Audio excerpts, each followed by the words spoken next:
दोस्तों, अभी तक आपने फिल्मों में ही देखा होगा कि एक नाग या फिर नागिन शिव भक्तों की रक्षा के लिए जरूर आते हैं। आज महादेव की हम आपको एक ऐसी ही सच्ची घटना सुनाने जा रहे हैं जो रियल लाइफ में घटित हुई है, जिसे सुन एक नास्तिक भी आस्तिक बन जाए।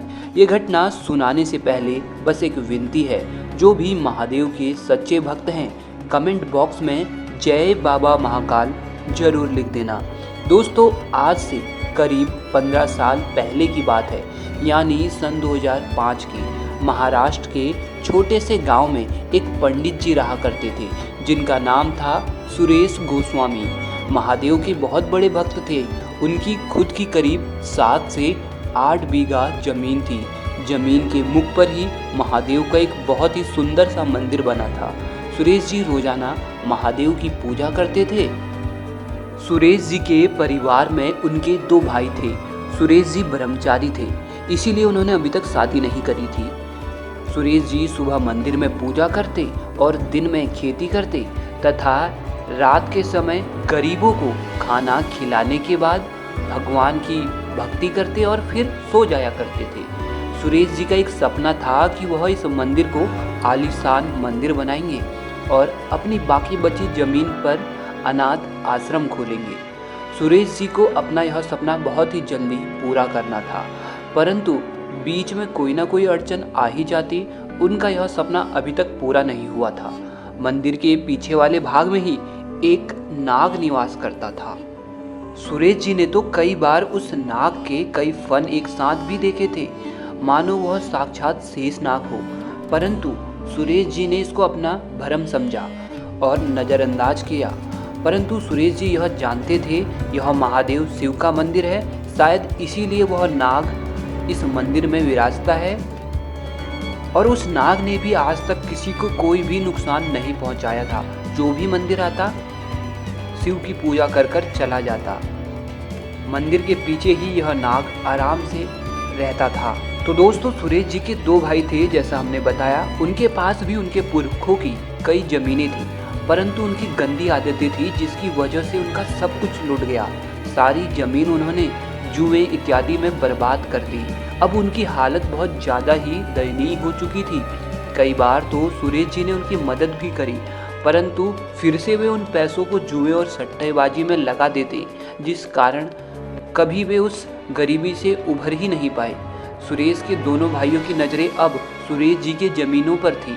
उन्हें ये भी पता था कि सुरेश जी का सपना है इस ज़मीन पर वह एक मंदिर तथा बाकी बची ज़मीन को अनाथ आलय बनाएंगे, जो कि उन्हें बहुत चुभती थी।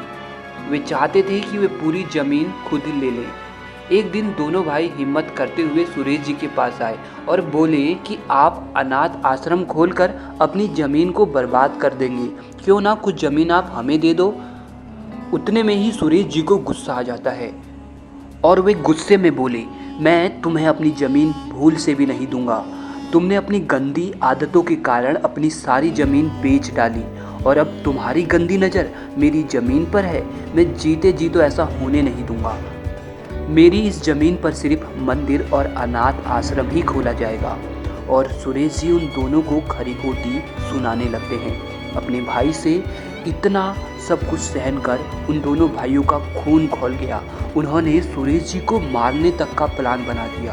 अगली रात को वो दोनों भाई चुपचाप मंदिर पहुंचे और जमीन पर सो रहे अपने भाई सुरेश का गला दबा दिया। दोनों भाई चुपचाप सुरेश की बॉडी लेकर रेल की पटरी की तरफ गए और उनके शरीर को रेल की पटरी पर छोड़ गए।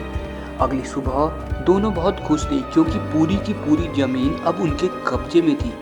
बस अब वे उसे बेचना चाहते थे, जिसके लिए उन्होंने एक साहूकार भी ढूंढ लिया था।